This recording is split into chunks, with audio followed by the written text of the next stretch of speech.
Hi, I'm Jeanette Paradiso. I'm here at the Addison Historical Museum.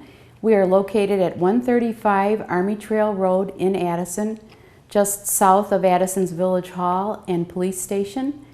We are currently open between 10 a.m. and 2 p.m. on Saturdays. And I am at our exhibit of the Heidemann windmill in our museum building. At the top you'll see an image of what the windmill actually looked like and the road leading up to it.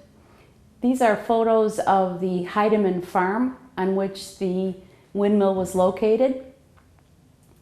And here is a picture of the builder of the windmill, Christian Heidemann, with his wife Carolyn, and also the blueprint of the inside of the windmill and some other related photos of the grinding stones.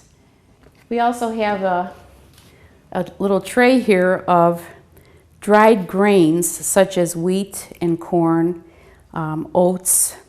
These were products that were grown on the Addison farms, and when they were harvested they were dried and put into wagons that were brought to the windmill. And there at the windmill there were two large grinding stones that processed the grains into flour and also livestock feed. So what I'm going to do today is read a little bit about the windmill from the Addison history book. That book is called Addison Village of Friendship, and you can access that on the Village of Addison's website. Here's a little bit about the windmill from the history book. Christian Heidemann was a trained carpenter and cabinet maker who began building Addison's wind-powered gristmill in 1865 on his 39-acre farm. The mill was located 1/2 mile north of Lake Street and 300 feet east of Mill Road. There was a need for this gristmill.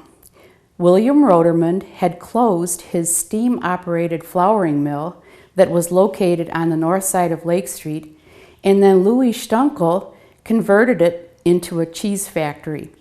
So the existing windmill had been replaced by a cheese factory, so Mr. Heidemann decided to replace the original.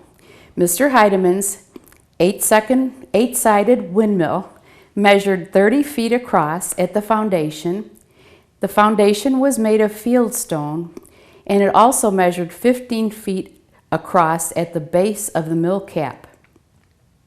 The framework was made of oak timbers that were notched and pegged into place. Square cast iron nails were used on the boards and on wood shingles that covered the frame. The entire structure rose a full 5 stories high. 2 pairs of wings made of native white oak passed through a transom of cast iron that was designed by Mr. Heidemann. The wings measured 72 feet from tip to tip and had a ladderwork of wooden rungs that were handcrafted and pegged in even sequence along the lower edge of each wing. The sails for the wings were made of canvas and were fastened to the windboards and ladderwork by ropes. They could be tied down when not in use, or used half or full sail as needed. When the wind struck these wings at an angle, it forced them to revolve and turn wooden gears on the shaft. These smaller gears turned larger gears, which increased the wind's power. And in order to get the full force of whatever wind was available, the mill wheel was mounted on a mill cap near the top of the mill, which could be turned on a turntable to catch the wind from any direction. The balcony was a pine deck that was 2 yards wide. It circled the mill about 12 feet from the ground. From this deck, the millers turned the mill cap to face the wind and adjusted the canvas sails to the strength of the wind.